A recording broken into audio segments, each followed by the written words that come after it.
Hoje, 28 de novembro de 2022, estamos entrevistando pelo Programa de História Oral do TRT 18 o advogado trabalhista Dr. Rafael Lara Martins, presidente da OAB. Bom dia, Dr. Rafael. Bom dia. Dr. Rafael, em que data e local você nasceu? Poderia falar um pouco da sua origem, sobre o que inspirou sua escolha profissional? Eu nasci em Goiânia, em 1981. Mas logo depois de nascer, fui embora para Brasília. Meus pais foram trabalhar lá. Muito cedo eles se separaram e eu volto para Goiânia com 9 anos de idade, morar com a minha avó e um monte de primos. Começamos lá a entender que é só pelo estudo que a gente consegue efetivamente sair do lugar, né? Mas é engraçado porque eu nunca tive ninguém na minha família, absolutamente ninguém que tivesse qualquer proximidade com o direito. Não é nem que tivesse feito direito, qualquer proximidade. Porque às vezes você tem um primo que trabalha em alguma função administrativa no escritório de advocacia, no poder judiciário. Então minha família ela era o contrário. Meu avô faleceu, minha mãe tinha 12 anos e conta-se uma história na minha família em que foram vítimas de processos, de situações muito ruins. Então existia um sentimento de repulsa ao direito, inclusive à advocacia, né? Então nunca passou pela minha cabeça, nunca foi algo construído, pelo contrário. E à medida que a gente vai estudando, fui chegando na época de vestibular, confesso que o objetivo meu era me tornar diplomata, coisa de jovem, né, de adolescente, e pensava naquilo, tinha traçado um plano, ia passar no vestibular para Relações Internacionais lá na UNB, estudar idiomas, já falava inglês fluentemente, e ali eu poderia fazer o Instituto Rio Branco e seguir a carreira. Tinha tudo planejado. Mas quando começa a efetivamente estudar para o vestibular, eu descubro que relações internacionais mesmo existiam em 2 lugares, 3 lugares no país na época. Estamos falando aqui num vestibular prestado em 1998, né? E aí tinha que fazer um vestibular em Goiânia, todo mundo falando para fazer vestibular em Goiânia, e eu vou até a Universidade Federal de Goiás, num local que estava fazendo inscrições para o vestibular, e eu pergunto, quase numa tentativa de auto-boicote, qual que é o curso mais concorrido da área de humanas? E aí me falam, é Direito Matutino. Eu falei, então vou fazer esse. E me inscrevi para Direito Matutino na UFG, porque eu não queria fazer vestibular em Goiânia, as pessoas falavam que eu não podia deixar de fazer vestibular em Goiânia. A partir daí começam a falar que eu vou fazer Direito, e eu faço inscrição também em uma outra faculdade, hoje a PUC, né? E não passei no vestibular para Relações Internacionais e passei para Direito na UFG.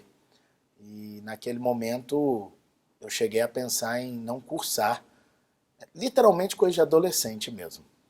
Só que acho que todos me deram bons conselhos, falaram, não tem sentido. Até porque se você quer fazer Rio Branco, direito também é um bom caminho, né? E eu acabei resolvendo começar o curso de direito, fui me descobrindo no curso de direito no decorrer do tempo. Durante a faculdade cheguei a passar no concurso público, me tornei técnico bancário, passei no concurso da Caixa Econômica Federal, fiquei um pouco mais de um ano na Caixa Econômica Federal como técnico bancário, ali no final do segundo ano até o começo do quarto ano. No começo do quarto ano eu olho aquilo e falo, tem alguma coisa que não está encaixada. Eu curso direito não é para ser bancário, é para exercer algo na área do direito. E eu peço exoneração, peço demissão do meu emprego público na Caixa para fazer um estágio no Ministério Público do Estado de Goiás. E aí foi o caos da loucura na família, né? Todo mundo falando, esse menino é doido. E a partir dali eu fiquei um tempo no Ministério Público, saio do Ministério Público numa perspectiva de que eu queria experimentar a advocacia antes de seguir. Eu não me sentia atraído ali por aquela ideia do concurso público, né? Até porque se fosse para me atrair pela ideia do concurso público, eu já tinha estado na Caixa Econômica. Ao mesmo tempo, eu tinha medo, porque falavam que tudo era networking, tudo era relacionamento. Eu confesso que eu passei a faculdade inteira sem me preocupar com isso.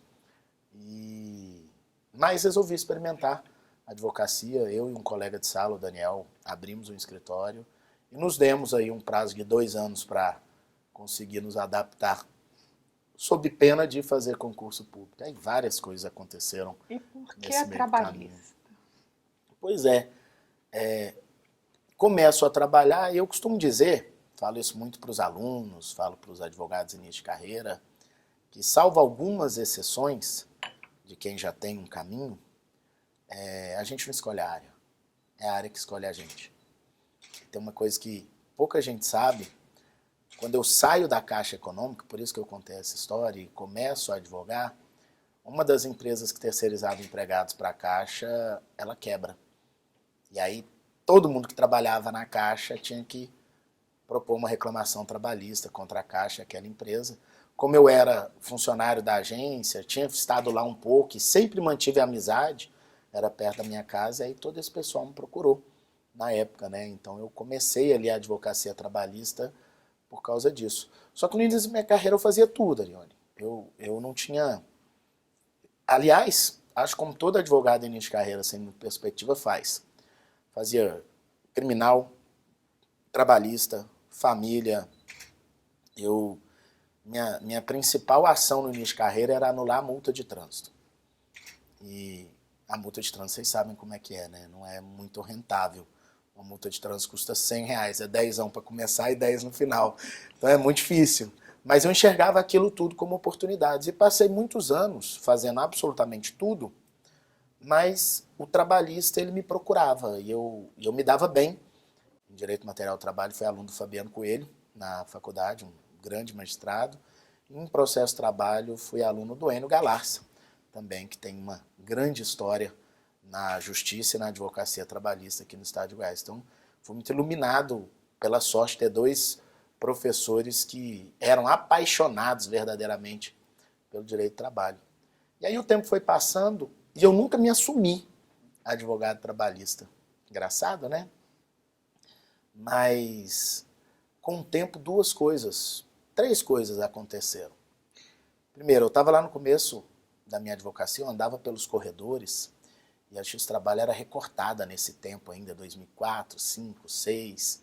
A gente tinha uma sala da 13ª vara que era destacada, longe de tudo, a gente tinha que andar em corredores apertados. Era quase um labirinto, a Justiça do Trabalho. Eu achava aquilo muito curioso, né?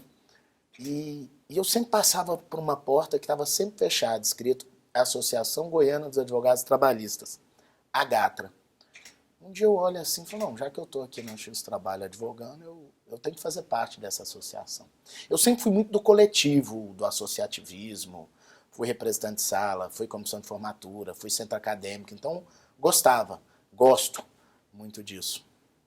Bato na porta da associação, abro, lá dentro tinha uns 2 ou 3 advogados, uns 2 usando computador, um lendo jornal, e uma secretária. Eu pergunto para a secretária, o que precisa fazer para ser associado aí dessa associação? Não, tem que preencher uma ficha, tem um valor de contribuição, mas você precisa ser indicado por 2 associados. E eu me lembro, olha o tanto que eu era desconectado, que eu virei para ela e falei, mas eu não conheço ninguém que é associado da AGATRA. E aí tinha um advogado sentado, ele olhou assim, não, eu assino para você. E ele pega a minha ficha e assina para mim, e aí eu me torno ali associado da AGATRA, né? Aí eu começo a ficar um pouco mais trabalhista do que as demais áreas. O tempo vai passando, em 2009 eu passo a fazer parte do IGT, Instituto Goiano de Direito do Trabalho, que tinha como presidente na época, hoje, a ministra Adelaide, então, doutora Adelaide, a nossa querida advogada trabalhista, era presidente do Instituto Goiano de Direito do Trabalho. Nesse processo, em que eu era diretor de uma chapa em que ela era presidente, surge uma grande oportunidade, ela se torna ministra do Tribunal Superior do Trabalho. a gente encerra aquela gestão porque ela se afasta e eu sou eleito presidente para suceder a ministra Adelaide. E aí foi naquele momento em que passei a me apresentar efetivamente como advogado trabalhista. Eu me casei em 2008 e a minha esposa me apresentava nas rodas, falava nas rodas que eu era advogado trabalhista, falava, não fala que eu sou advogado trabalhista. Ela falou, mas eu vou falar o quê? Falou que eu sou advogado, no máximo advogado empresarial. Parecia que a advocacia trabalhista era diminuída e era de fato, né? As pessoas sempre tiveram historicamente um preconceito com a advocacia trabalhista. Então tinha uma sensação de diminuição. E eu tinha vergonha de dizer, confesso, que eu era advogado trabalhista lá para 2008, assim. A imagem do advogado trabalhista era aquele advogado que não combinava as roupas, né, que tinha uma gravata estranha. Essa era a imagem que as pessoas maldosamente construíam, e que não era verdade, mas que era construída de forma maldosa. Então, em 2011, eu me assumo como advogado trabalhista e coloco na minha cabeça, eu vou ser um advogado trabalhista advogado, né, como nós somos efetivamente na advocacia trabalhista. E passo a construir além da advocacia trabalhista, uma carreira classista dentro disso, né. Fui presidente do IGT, Instituto Goiano de Direito do Trabalho, de 2011 até 2015. Aí, em 2016, eu me torno diretor-geral da Escola Superior de Advocacia, onde eu permaneço por 6 anos, e agora, em 2022, eu tenho o orgulho de ser o primeiro advogado trabalhista aí do estado de Goiás. Acho que muito significativo isso dentro dessa história, de a gente sair da vergonha de ser advogado trabalhista até o orgulho de bater no peito e falar, olha, eu sou advogado trabalhista. Em Goiás, até por nós termos historicamente um tribunal pequeno, eu me lembro quando eu comecei, salvo engano, a gente tinha 8 desembargadores. Hoje nós temos 14. É pouco, né? Um número muito fácil de todo mundo se conhecer. Magistrados, naquela época, talvez nós tínhamos 60, 70. Hoje estamos aí com um pouco mais de 100. Então continua sendo pouco. Você pega um estado igual São Paulo, 100 é quase o número de desembargadores que você tem. Então, esse tamanho acaba facilitando. E ao longo do tempo, a advocacia trabalhista, aquela advocacia trabalhista que efetivamente é advocacia trabalhista, aqueles colegas que só fazem trabalhista, eles estão todo dia, porque o direito do trabalho, a advocacia trabalhista, e tem gente até que critica, né, fala que parece uma feira ali antes da audiência, mas é porque a gente vive uma advocacia que é até um pouco diferente das outras, uma advocacia que pulsa nas audiências, pulsa na verdade dos fatos, pulsa na oralidade. Então, é uma advocacia viva, é uma advocacia que faz parte aí da comunidade. Então, você acaba aproximando a advocacia da magistratura porque eles precisam necessariamente de uma convivência saudável. E eu sempre enxerguei essa convivência saudável entre a magistratura e a advocacia trabalhista. E só que de uns anos para cá, e aí eu quero até fazer um registro, eu acho que da gestão do presidente Paulo Pimenta para cá, sem nenhum demérito das gestões anteriores, muda ainda mais, porque nós tivemos, entre a advocacia trabalhista e a própria magistratura trabalhista aqui no estado de Goiás, um momento na história que foi um momento delicado, em que nós tivemos na Ordem dos Advogados do Brasil e na magistratura, inclusive a Associação dos Magistrados, por volta de entre 2013 e 2015, alguns embates, inclusive judicializados, com ação de indenização contra a Ordem dos Advogados do Brasil por magistrados, um momento tenso. E quando a nossa gestão acabou assumindo em 2016, nós não tínhamos na diretoria nenhum dos nossos diretores, depois que a doutora Simone se retira da diretoria, com mais aproximadamente um ano depois da eleição, nós passamos a não ter nenhum dos diretores ligados à advocacia trabalhista. Então comecei a fazer esse papel de conexão da advocacia trabalhista de Goiás com a magistratura. Nessa época, nós tínhamos um certo afastamento, né, da Ordem dos Advogados do Brasil com a Associação dos Advogados Trabalhistas e o próprio Instituto Goiano de Direito do Trabalho. Existia uma uma pequena concorrência ali entre todo mundo, uma concorrência política, institucional, saudável, mais uma concorrência, e um afastamento da ordem com a advocacia. A gente começou a fazer um trabalho de aproximação, de tentar juntar todo mundo, tentar fazer todo mundo estar olhando para o mesmo lado, pensando ali em o que nos une, não o que nos separa. E aí a gente pega e consegue se aproximar dos outros institutos, do Instituto Goiano de Direito do Trabalho, da Associação Goiana dos Advogados Trabalhistas. O diálogo começa a ser mais construtivo, a advocacia começa a se unir, e a união da advocacia representa o quê? Fortalecimento. Quando na gestão do presidente Paulo Pimenta, ele nos dá a honra de a advocacia sentar no comitê gestor do Tribunal de Justiça. Hoje nós somos o único tribunal do país em que a advocacia tem assento e voto no comitê gestor do Tribunal de Justiça. E como presidente da ordem hoje, eu olho isso e falo, é muito impressionante o que foi construído e vem sendo mantido, porque isso demonstra um respeito, um carinho do Tribunal Regional do Trabalho com a advocacia trabalhista e uma reciprocidade nisso, onde a gente está sempre se ajudando, repito, naquilo que nos une. Então, o Tribunal de Goiás, ele é, e eu digo isso sempre, um exemplo. E aí hoje eu falo até como presidente de ordem, um exemplo para o país inteiro de relacionamento entre a Justiça do Trabalho e a advocacia.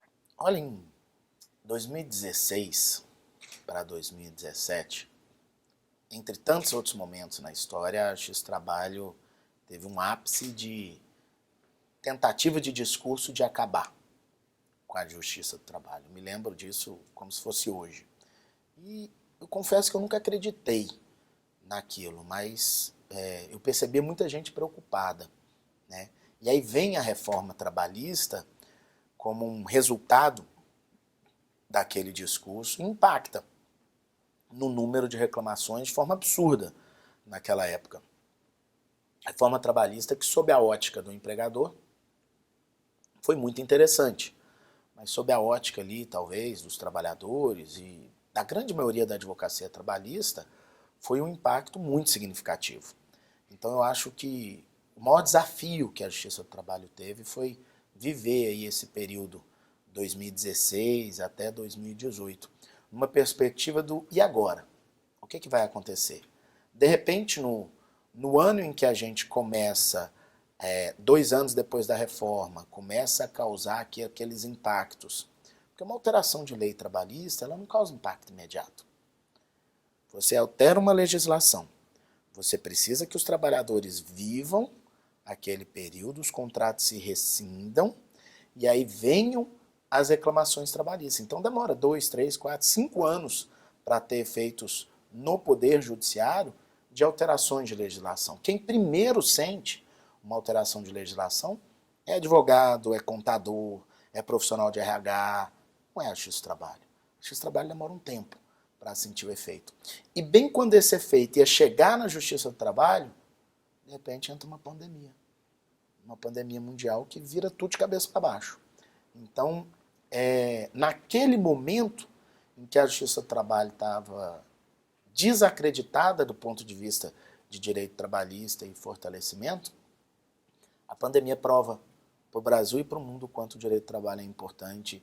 Ele ressurge com muita força naquele momento histórico, preservando empregos, pensando em alternativas para proteger os trabalhadores, para proteger ali a sociedade no momento de pandemia. E isso fortalece novamente a Justiça do Trabalho. Então acho que é algo que, curiosamente, uma das maiores tragédias mundiais que a gente vive, do ponto de vista de Justiça do Trabalho e advocacia trabalhista, ele traz um efeito rebote, entre aspas, um efeito ricochete, em que fortalece um direito de trabalho desacreditado. Isso vem juntamente com julgamentos de jurisprudências da reforma trabalhista, culmina na ADPF, que diz que é inconstitucional a parte em que se cobra do trabalhador honorários sucumbenciais quando ele goza de assistência judiciária, e a Justiça do Trabalho vem pós-pandemia fortalecida. Então, é um momento histórico muito interessante de se avaliar, de se estudar, de se compreender. Então, ouso dizer que é um dos maiores desafios que a Justiça do Trabalho, o Direito do Trabalho, ele viveu. E daqui para frente eu acho que o desafio que nós temos, e eu digo nós, eu nos chamo de trabalhistas, e eu estou falando de advocacia, Ministério Público do Trabalho, Ministério do Trabalho e Previdência, que é a fiscalização do trabalho, judiciário, contadores, RH, todos. Nós, trabalhistas, temos que estar vigilantes. Vigilantes para não voltar a cometer excessos. E a linha é muito fina dos excessos. Porque foram os excessos que geraram uma reação em 2016, 2017, que culminaram na reforma trabalhista.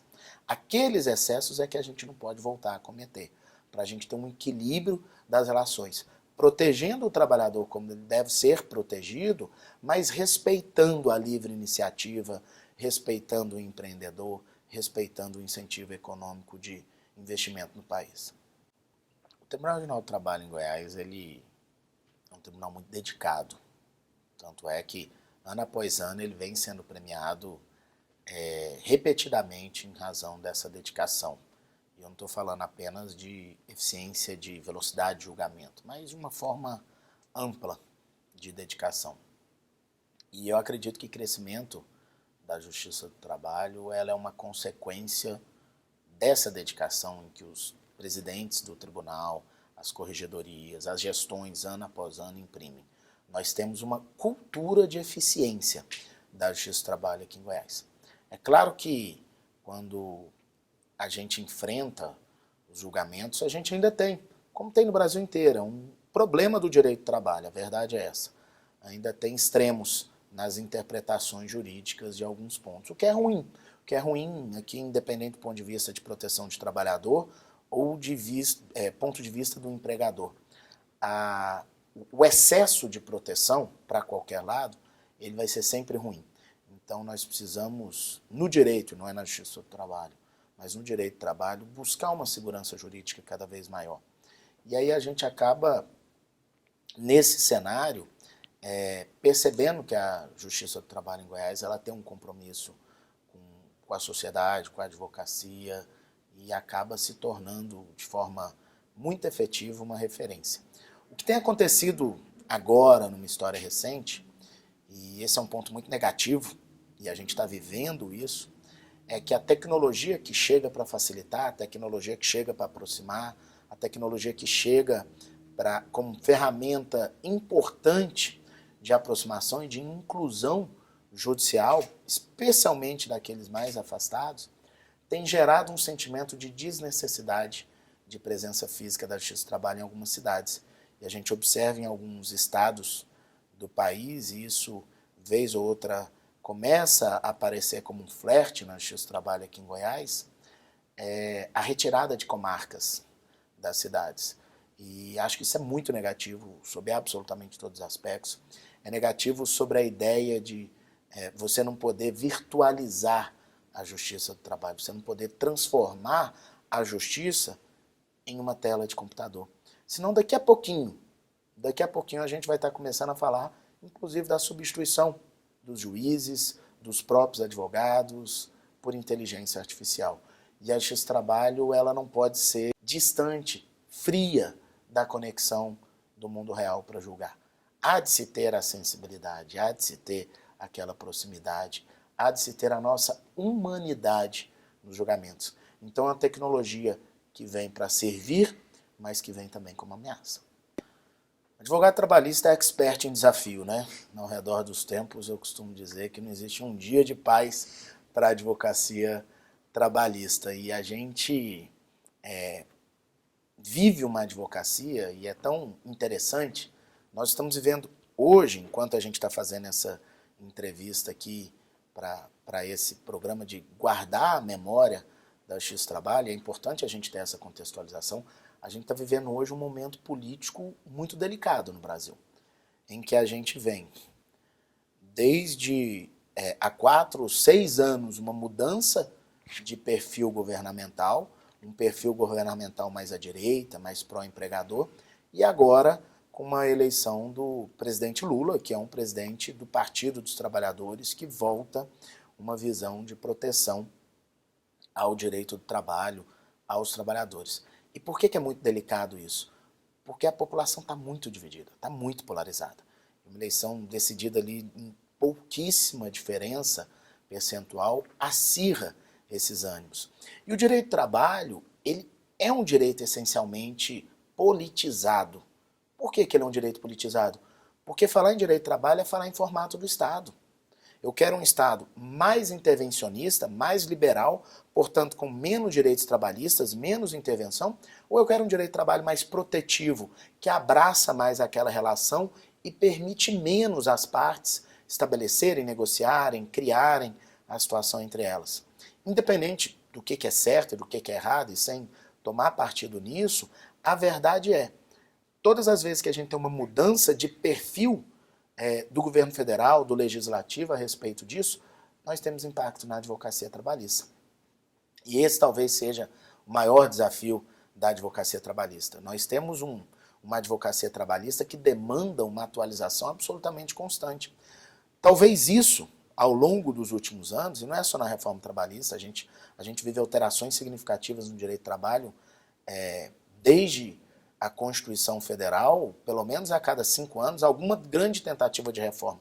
A maior delas foi em 2017 e ganhou o nome de reforma. Mas em muitos temas ali, há mais de 10 anos, já vinham sendo debatidos no Congresso. E com uma tentativa de mudança desse perfil político constitucional do direito do trabalho. E a advocacia trabalhista passa a ter que estudar demais, passa a ter que se atualizar muito, passa a ter que ser uma advocacia intelectualmente preparada. E talvez isso seja também um dos grandes responsáveis por essa virada de chave da imagem da advocacia trabalhista ao longo do tempo. De sair daquela advocacia que sofre preconceito e passa a ser uma advocacia muito respeitada. Uma advocacia em que se olha e fala, caramba, esse pessoal tem que estudar mesmo. Esse pessoal tem que estudar pra caramba. Então o maior desafio da advocacia talvez seja isso. Além, é claro, de outros problemas que a gente tem que não tem ligação com o direito do trabalho, mas que são uma realidade. Pelo menos de 2005 para frente, quando a gente tem um boom de faculdades de direito na sociedade, a gente passa a ter um número muito significativo de novos colegas, novos de advogados e advogadas inscritas, uma linha de crescimento da advocacia que começa a ser muito incisiva no aumento de número de advogados, hoje com mais de 1.300.000 advogados no país, com mais de 50 mil advogados no estado de Goiás, a gente também tem um impacto no mercado de trabalho, um impacto da clientela, um impacto de sobrevivência financeira, não só da advocacia trabalhista, mas de toda a advocacia. E aí olhar para isso com um olhar diferente, é o que a gente faz na OAB e é necessário fazer isso, é muito importante. Acho que eu chego na presidência da Ordem, em primeiro lugar, com uma construção histórica e muito antiga. Eu sou um apaixonado, como eu disse no início, pelo coletivo, um apaixonado por fazer para todos, verdadeiramente. Desde não vou nem dizer desde a faculdade, desde o tempo de escola, eu era representante de sala. Então, eu sempre gostei dessa dedicação para o coletivo, eu sempre gostei dessa doação de uma causa que chegasse a um monte de pessoas. E aí, quando a gente tem a oportunidade de eu me candidatar a presidente da Ordem e a felicidade de ter sido eleito para representar toda a nossa classe, ainda que sendo advogado trabalhista, eu acho que ali a gente tem um símbolo de fortalecimento do direito do trabalho, da advocacia trabalhista muito significativo aqui para todos nós. E um desafio muito grande, um desafio de um pós-pandemia, uma preocupação muito significativa com o mercado de trabalho, em razão de tudo que eu falei há pouco, dos desafios que nós temos de grande número de faculdades, com grande número de advogados, e a gente chega na Ordem agora olhando de frente um problema que existe no Brasil inteiro, não é um problema regionalizado, não é algo para a advocacia em Goiás, mas olhando de frente para esse problema, sabendo que nós temos uma missão de impulsionar a advocacia nesse mercado de trabalho. Lá do outro, paralelo a isso, nós ainda temos, além das bandeiras tradicionais, históricas, que nunca se afastam da advocacia, que é respeito à advocacia, prerrogativas, todo o suporte que a gente dá para todos os advogados e advogadas, nós temos também um papel social de defender a cidadania, um papel histórico da ordem. E num momento polarizado como esse, isso acaba se tornando um desafio muito significativo para que a gente saiba estar ao lado da Constituição Federal e não do lado A ou lado B da polarização político-partidária. Olhando para trás, parece que foi ontem que a gente assumiu com esses desafios todos que estão pela frente, e olhando para o futuro, parece que ele já é hoje. Mas o fato é que nós temos, ao longo de quase um ano de gestão da ordem, muitos resultados que foram alcançados do ponto de vista de prerrogativas. Nós tivemos um impulsionamento verdadeiro na nossa virada de comunicação para a advocacia. Criamos a primeira incubadora de novos escritórios em parceria com o Sebrae do país. Olhamos para as necessidades da advocacia e temos todos os dias tentado superar essas dificuldades, sejam elas estruturais, sejam elas de relacionamento. Enfrentamos os desafios de defender a cidadania nesse momento político polarizado que nós temos. Então, acho que a gente pode olhar para esse um ano de trabalho e dizer que tem muito o que se fazer ainda, mas que nós estamos no caminho certo. Doutor Rafael, o senhor é o primeiro advogado trabalhista a assumir a OAB em Goiás. Qual a importância disso nesse momento histórico? Durante a campanha, eu pude perceber a própria advocacia, o próprio poder judiciário, olhando para essa oportunidade de advocacia trabalhista ascender a primeira vez a cadeira da presidência da OAB, como um sinal de respeito. Um sinal de respeito ao direito de trabalho e à advocacia trabalhista. E é claro que eu não represento somente a advocacia trabalhista, eu represento toda a advocacia do estado de Goiás.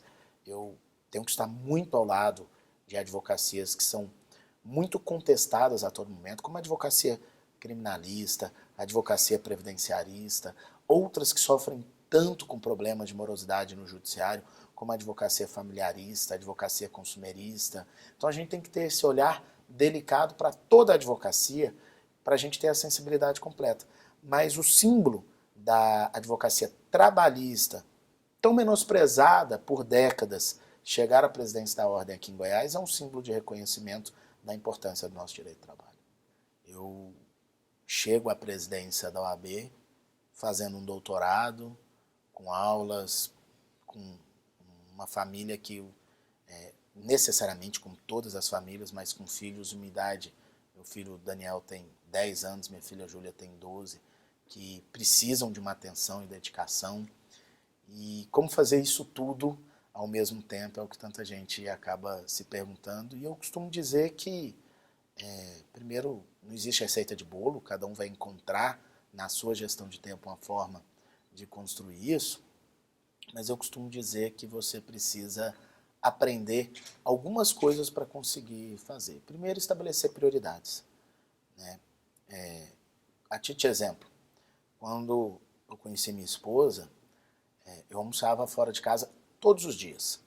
Eu não ia em casa, eu morava com a minha avó, e eu não ia em casa almoçar, era muito raro eu ir em casa almoçar. E uma das coisas que ela me pediu quando a gente se casou, você vai almoçar em casa todos os dias. Porque você precisa quebrar ali sua rotina no meio do dia para chegar em casa, antes dos filhos, antes de tudo. E nós fizemos esse compromisso e eu almoço até hoje, sempre que possível, em casa. Eu digo sempre que possível e a maioria das vezes é possível. Só quando eu estou viajando ou quando tem algum evento em que eu não consigo ter nenhum tipo de controle sobre a agenda daquele evento é que eu não vou em casa. Nem que eu chegue em casa, fique 30 minutos dentro de casa para almoçar. Mas eu almoço em casa praticamente todos os dias. E é o momento que eu estou ali na mesa de almoço com os meus filhos. A gente almoça quando senta todo mundo à mesa e a gente tem um tempo de qualidade, mesmo que curto, um tempo de muita qualidade. E a partir do momento que você consegue equilibrar a família nisso tudo, para estabelecer isso como prioridade, e olha que são muitos convites de almoço, quase todos os dias, com cliente, almoços institucionais, todos os dias alguém falando, vamos almoçar. E eu tenho uma brincadeira que fala, olha, eu tomo café da manhã com você, se você quiser, às 7 horas da manhã, eu lancho à tarde, a gente janta, mas o momento de almoçar com a minha família é sagrado, então vamos escolher um outro horário. E aí isso é um exemplo de estabelecer prioridades. E o segundo ponto, e aí já pensando pensando já no profissional, o segundo ponto é você aprender a descentralizar, né? A centralização, e é muito comum a grandes advogados, juristas, a todos nós, é comum a gente achar que só a gente vai dar conta de fazer alguma coisa bem feita. Se eu não fizer, não vai sair do jeito que eu quero. E a gente confunde ser do jeito que você quer com ser bem feito. Então, às vezes, é muito bem feito, não sendo do jeito que você teria feito. E a gente precisa começar a aceitar isso, para que a gente possa descentralizar.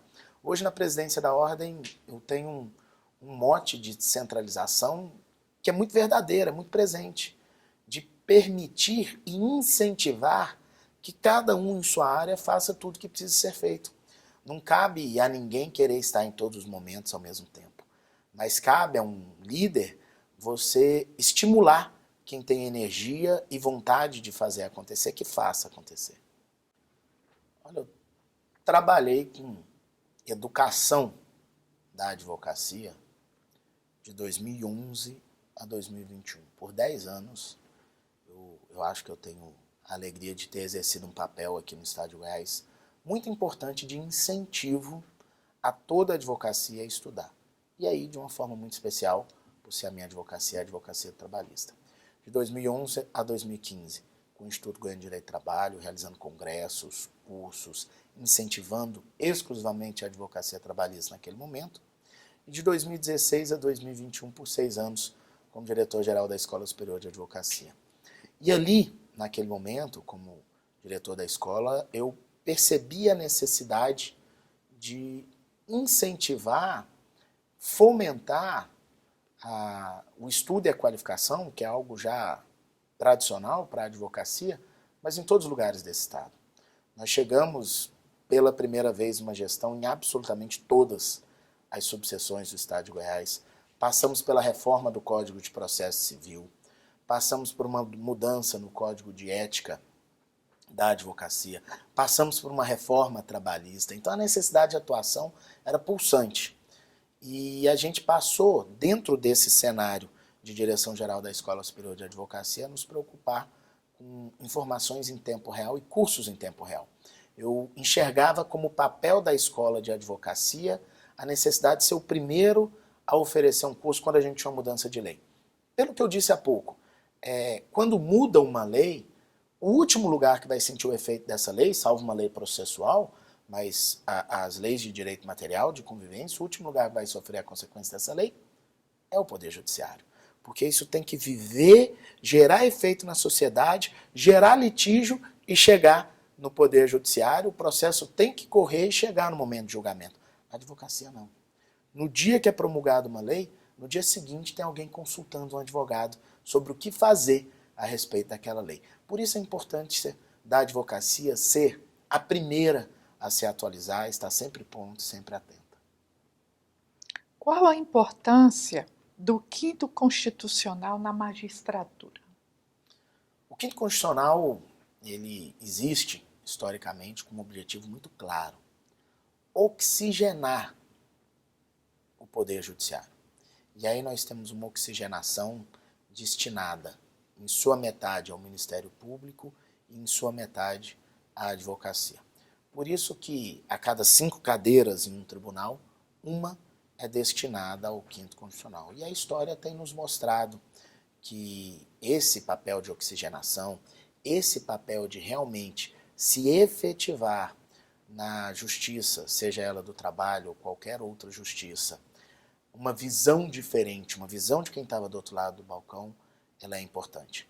Aqui no estado de Goiás nós temos no quinto constitucional, na Justiça do Trabalho, o desembargador Wellington Peixoto, foi um dos grandes advogados trabalhistas que o nosso estado viu atuar. Eu tive a honra e a felicidade de estar no Conselho Seccional quando nós fizemos a lista CESP em que ele se tornou desembargador e quando o Tribunal Regional do Trabalho fez uma lista tríplice com 3 grandes advogados, Alexandre Meirelles, Daniela Parreira Belli e o próprio desembargador hoje, Wellington Peixoto. Era uma lista que qualquer um daqueles 3 honraria a advocacia e, mais do que isso, traria essa oxigenação necessária. Eu não consigo absolutamente visualizar um poder judiciário que esteja atento à sensibilidade de um mundo fora do judiciário sem o quinto constitucional. Como o senhor avalia o impacto da pandemia mundial de Covid na atuação dos advogados trabalhistas? Na sua opinião, quais os benefícios e quais as desvantagens da audiência por videoconferência? Há riscos? Olha, eu costumo dizer que quando, em março de 2020, nós entramos na pandemia, o desafio foi, ninguém sabe entrar numa pandemia, ninguém sabe enfrentar uma pandemia. Então tudo era novo para todo mundo. E aí nós virtualizamos a justiça. E o que é pior, sem estar preparado para isso. E o começo foi um caos. Foi muito difícil, grandes desafios, mas a capacidade de adaptação dos magistrados, em sua maioria, da advocacia, também em sua maioria, foi incrível. Só que agora, a gente também não sabe sair de uma pandemia. Ninguém nunca saiu de uma pandemia mundial. Então nós estamos enfrentando os mesmos problemas. Tanto que há quem não quer voltar, de jeito nenhum, há quem não tolera as audiências telepresenciais, e encontrar o formato ideal é um desafio que a gente está vivendo. Então, talvez, se eu disser hoje qual que é o formato ideal, eu posso me arrepender daqui 3 meses. Eu me lembro quando a gente estava começando a retornar, a gente fez uma pesquisa com a advocacia e 75% da advocacia queria o retorno das audiências presenciais. Aí quando começou a retornar, isso virou. Aí você começava a perceber que pelo menos a metade da advocacia queria continuar a audiência telepresencial. E recentemente, o Conselho Nacional de Justiça, o CNJ, ele proferiu uma decisão que entendi muito sábia, essa decisão. Disse que cabe ao Poder Judiciário estar presente, fisicamente. E cabe às partes, por meio de seus advogados, portanto, à advocacia, dizer em quais casos ela quer uma audiência telepresencial, e em quais casos ela entende necessário uma audiência presencial. É do jurisdicionado, por meio da advocacia, a escolha do tipo de audiência que a gente precisa, jamais do Poder Judiciário. O Poder Judiciário tem que estar presente fisicamente, preparada para receber as pessoas que querem estar ali batendo as portas da justiça, especialmente uma justiça tão sensível à realidade como é a justiça do trabalho. Doutor Rafael, a Justiça do Trabalho teve que exercitar a criatividade e reforçar parcerias com a advocacia, o Ministério Público do Trabalho e o jurisdicionado para poder continuar prestando serviços. Em se tratando das audiências, como a OAB tem colaborado para facilitar a vida dos advogados com dificuldades com a tecnologia? Já tem algum tempo, mesmo antes da pandemia, que a gente vem, inclusive enquanto eu era diretor-geral da Escola Superior de Advocacia, num processo de inclusão digital da advocacia. E quando eu falo de inclusão digital da advocacia, é muito curioso, porque naturalmente as pessoas pensam que a tecnologia, ainda mais nos dias de hoje, é algo natural a todo mundo. E esquecem uma diferença abissal cultural de preparação tecnológica. Nós temos advocacia de todas as idades. Nós temos jovens de 21 anos que já nasceram nesse mundo digital, que já são advogados, e nós temos colegas advogados que têm muita dificuldade, inclusive, de ligar um computador. Então, durante minha gestão na Escola Superior de Advocacia, a gente fez alguns cursos de advocacia, para advocacia sênior, de inclusão digital, que o curso começava em como ligar o computador até chegar no PJE, na utilização do PJE. Então isso é um papel da ordem, Isso é um desafio, é um projeto bonito. Acho que nós estamos vivendo essa geração, esse choque de gerações, em que nós temos que ter muita sensibilidade às diferenças. Agora, nós temos problemas tecnológicos estruturais, e aí cabe ao judiciário também ter essa sensibilidade. Nós temos cidades, aqui mesmo no estado de Goiás, em que a estrutura de internet é péssima, em que o sinal de internet é péssima, tornando a internet algo muito caro para ter boa qualidade.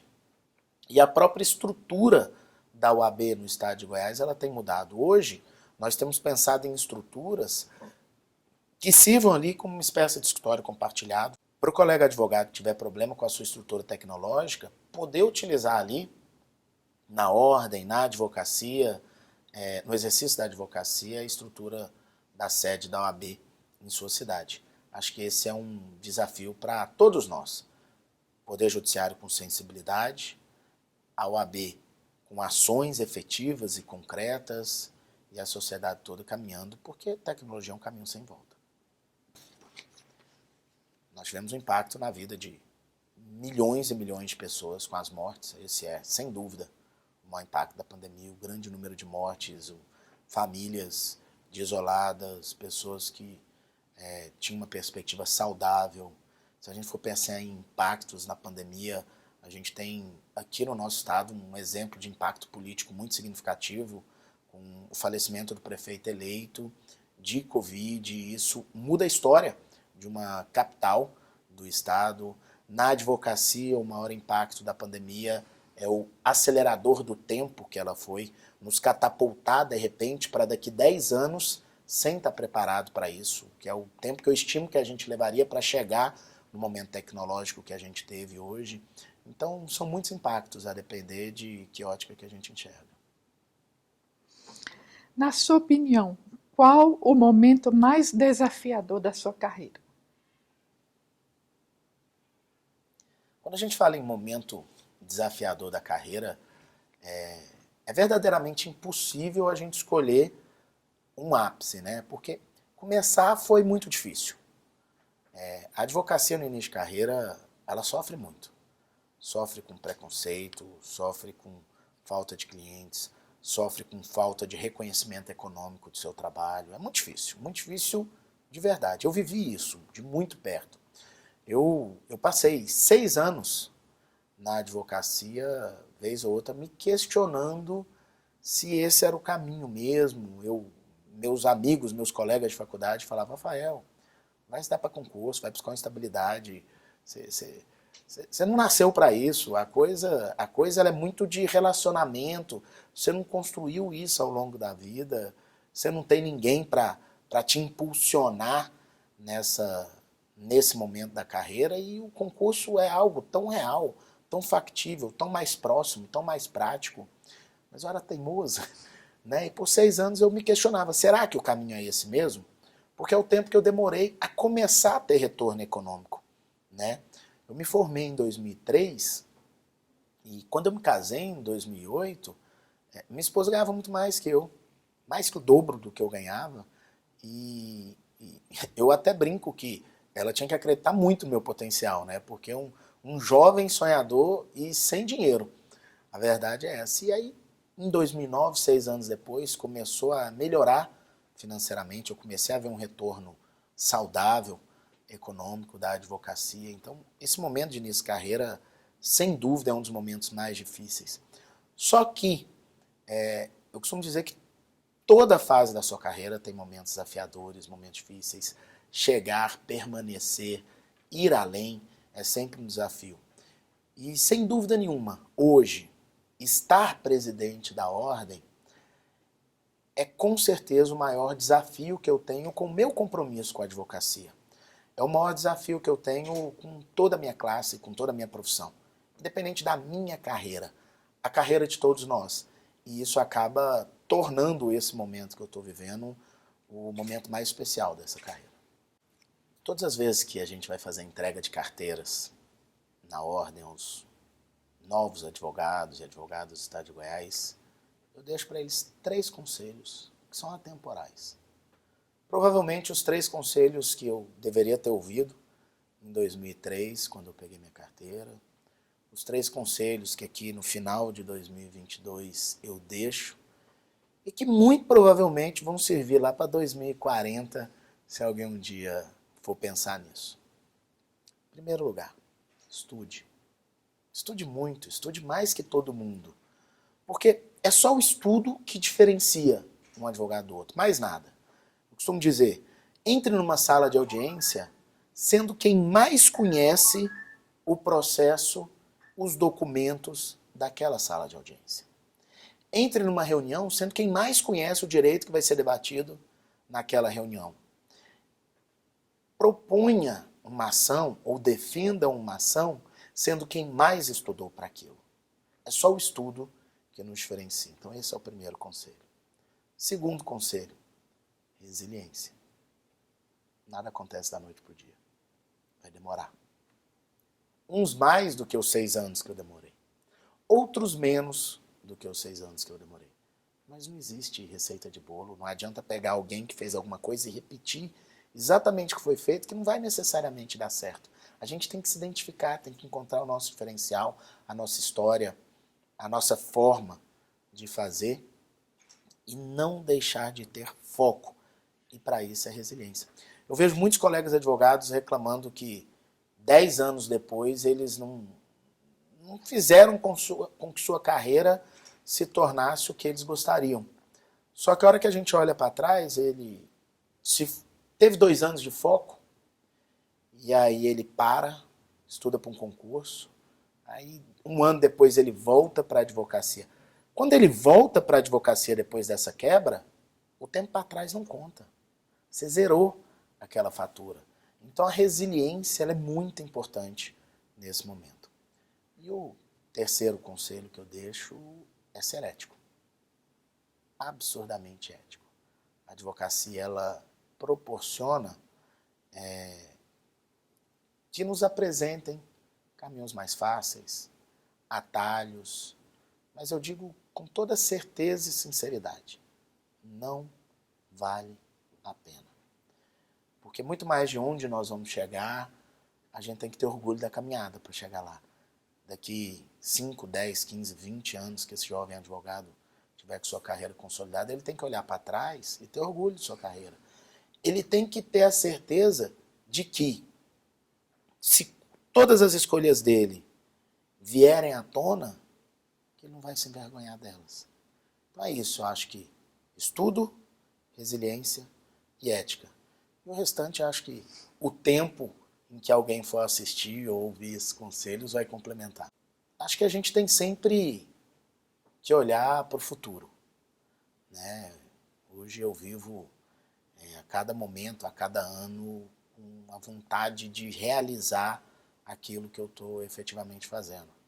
Eu tenho sonhos depositados nos meus filhos, para o futuro deles, tenho sonhos depositados na advocacia, na presidência da ordem, e pessoalmente eu acho que tudo é uma consequência daquilo que você constrói. Independente de onde que a gente vai chegar, curtir o caminho verdadeiramente é o que mais vai importar.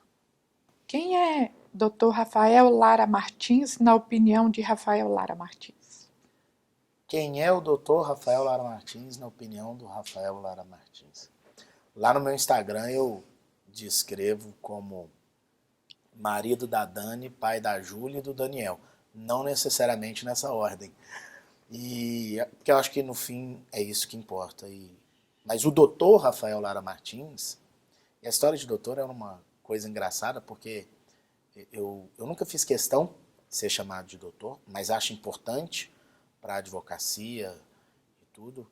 Mas o Rafael Lara Martins, advogado, ele é alguém que colocou sempre o resultado como consequência do trabalho.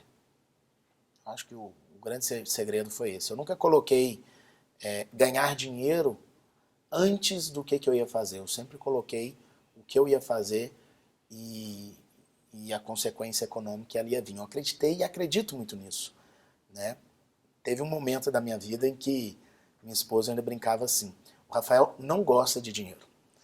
E eu gosto, todo mundo gosta de dinheiro. Dinheiro é uma coisa boa. Aliás, as pessoas têm dificuldade de dizer que gostam de dinheiro. E eu falo, goste de dinheiro. Você só não pode gostar mais dele do que das pessoas. Você tem que gostar de dinheiro. Né? Dinheiro traz muita coisa boa na vida. Mas eu realmente nunca coloquei ele à frente das nossas ações. Então acho que Rafael Lara Martins, advogado, é isso. Alguém que colocava o que ele tinha que fazer antes e o resto era consequência. Doutor Rafael, o que é a vida? A vida é o que a gente faz dela todos os dias. Sem segredo. Como dizia o poeta, é bonita, é bonita e é bonita. Doutor Rafael, TRT 18 lhe agradece pelos seus depoimentos. E o senhor pode ter certeza, ficará para sempre na memória do nosso tribunal. Obrigado pela oportunidade, pelo carinho, poder participar, é muito legal. E como tudo tem seu tempo, né? Eu acredito muito nisso, sabia? Que tudo tem seu tempo. A gente tem tanto tempo que a gente quer fazer, e aí ter a oportunidade de fazer efetivamente enquanto eu sou presidente da ordem, acho que tem um plus especial, tem um carinho especial nisso. Acho que as coisas têm que acontecer e acabam acontecendo no tempo, não dos homens, né, mas no tempo de Deus. Verdade. Obrigado. Obrigada, senhor.